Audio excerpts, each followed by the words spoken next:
Assalamu alaikum brothers and sisters. So I'll show you a sign that the Sea of Galilee is drying out. Okay, I'll show you that sign. Actually, this will be a video itself. That way you can see what is happening right now. But before I do that, I want to give you some idea about the Sea of Galilee. So the Sea of Galilee is known as the Lake Tiberias. Okay, and in Arabic it is called a Buhira Tibria. And this is an important historical geographical feature that lies at the border of present-day Israel. It is situated in the north of Israel at the junction of four countries. So four countries hold this very significant, very important river, and these countries are Lebanon, Syria, Jordan, and Israel. So I'm going to show you the map. That way you will know what I'm talking about, because wallahi, this lake, as you can see right behind me, this is the lake, Sea of Galilee. And as if I can zoom out, you can see this is right where Israel is, where it is situated. It is something very interesting, right? So this is the Sea of Galilee. Now this is what is happening right now. We must know this sea. Why we should talk about this Sea of Galilee is because if you are someone who is interested in understanding Islamic eschatology, you must know about this sea. If you do not know anything about Galilee Sea, then wallahi, I mean, you need to know. And for you to understand better of the end of time, it is it is vital actually.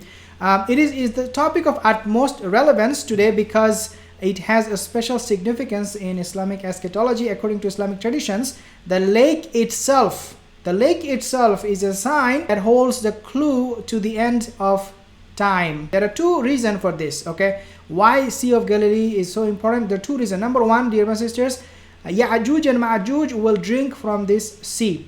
The first one will come and drink, and the second group, or the last group, when they will come, they will see the whole water has been already consumed by the first group.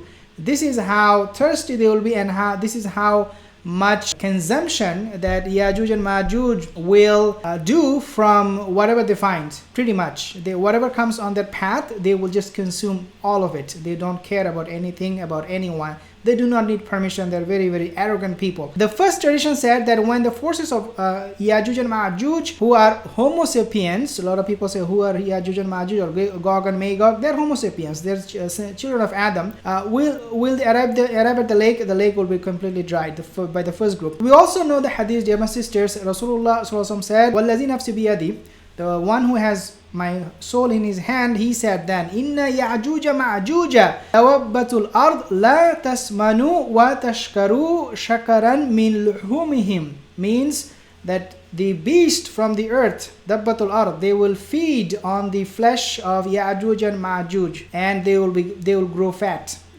And the reason I mention this hadith is because the Yajuj and Majuj, and sisters, they will be so indulged in consumption, and with the worldly material, they whatever they see, that their flesh, they will grow so fat that their flesh will be eaten by Dabbatul Ard. And Rasulullah also mentioned about the coming of Yajuj and Majuj very soon. Inna Yajuj Majuj yahfiruna min kulli yam. Prophet said that Yajuj and Majuj, they are digging every single day, so they will be coming out soon. The second reason why this lake is so important, dear my sisters, is because Dajjal, his appearance, or he will be released once the lake is dried out. And this is what we find from the hadith of Tamim ad-Dari, that Dajjal will appear after this lake is been consumed. The Yahudi, like the Jewish, they consider this river, the Sea of Galilee, as something very important to them.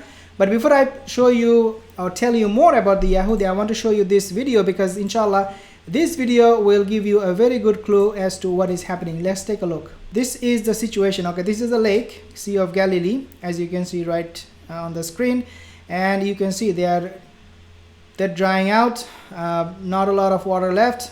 You can see this dinghy boat. People are singing. Maybe they are offering prayer so that this sea will be revived. The water is receding at a very alarming level right now. And there is a prediction that this sea will lose all of its water very soon, and people are going there. In fact, I will mention a very important fact that I actually just came about. And that is that, dear sisters, the Muslim scholars, even the Muslim scholars, now they're going to check the Sea of Galilee to see what the water is. Let's talk about the Yahudi, why it is so important for them. Because the lake is important to Judaism, because some of the oldest synagogues, means worship place, were situated on the towns that surround the lake. It is important to Christianity because this was where most of Jesus, Isa alayhi salam, his ministry occurred during some of his miracles, and some believe that Jesus, Isa alayhi salam, he walked on this lake, on the water of this lake. The lake is also inscribed in the Bible, so you can see why it is so important. Now, another thing that I also want to mention, you might say, well, everybody is concerned because maybe we are, Muslim, or they are Yahudi, or they are Christian. Okay, I understand that, but nobody else really cares. You'll be wrong. You'll be wrong. This sea is losing water so much that even people from Hollywood, celebrities from Hollywood, they are going to check it out, believe it or not. So many famous celebrities, from a purely environmental point of view, they have tried to highlight the issue. Okay, this includes Leonardo DiCaprio's former partner and supermodel Bar Raffaelli. In other words, they are not talking this supermodel or whatever, people from whoever coming from Hollywood. They are not talking or raising the issue because of religion. They are saying that, well, look, this river is drying up and we need to do something about this. So, dear sisters, in addition to Christianity, Judaism, and Islam, also people who do not follow religion, who are secular, they are also worried about this river, that it is drying up. A strange thing happened in 2003. This is something I found, wallahi, very, very interesting. Do you know what happened in 2003 with Sea of Galilee? Well, I found this article actually on, I think it came on CNN too. A mysterious circular structure with a diameter greater than length of Boeing 747 jet has been discovered submerged about 30 feet underneath the Sea of Galilee in Israel.